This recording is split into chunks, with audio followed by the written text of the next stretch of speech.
గురుగారు, సింహరాశి వారికి ఈ వారం ఏ విధంగా ఉండబోతోంది? సింహరాశి వారికి కేవలం ఏకాదశంలో సూర్యనారాయణమూర్తి మాత్రమే యోగిస్తున్నారు. సూర్యుడు ఆత్మవిశ్వాసానికి, ఉద్యోగ విజయాలకు సంకేతము.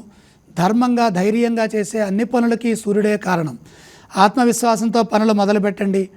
ఉద్యోగంలో మేలైన ఫలితాలుంటాయి. అనుభవపూర్వకంగా పనిచేయండి. శ్రద్ధ పెంచండి. వివాదాలకు దూరంగా ఉండండి. కాలాన్ని సద్వినియోగం చేసుకోండి. 5 నిమిషాలు ముందే పని ప్రారంభించండి. మీ వినయం మిమ్మల్ని రక్షిస్తుంది. గ్రహదోషం అధికంగా ఉంది కాబట్టి సౌమ్యంగా, శాంతంగా మాట్లాడండి. మాట విలువని కాపాడుకోవాలి. పరిస్థితులను అర్థం చేసుకుంటూ కాలానికి తగ్గట్టుగా నిర్ణయాలు తీసుకోండి. దేనికి తొందర వద్దు. ప్రతి విషయంలోనూ శాంతంగా ఉండాలి. నమ్మకంగా చేసే పనుల్లో విజయం లభిస్తుంది.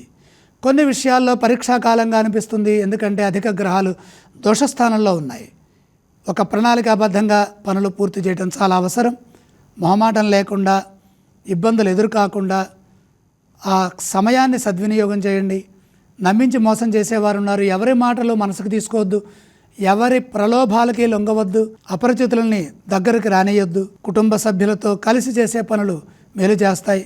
కుటుంబ సభ్యుల సూచనలు, సహకారం చాలా అవసరం. ప్రతి విషయము కుటుంబ సభ్యులతో చర్చించిన తర్వాతే నిర్ణయం తీసుకొని పనిచేయడం అవసరం. దగ్గర వారితో విభేదాలు రాకుండా జాగ్రత్త పడాలి. మీ ఉత్సాహం, మీ ధైర్యం మిమ్మల్ని కాపాడుతుంది.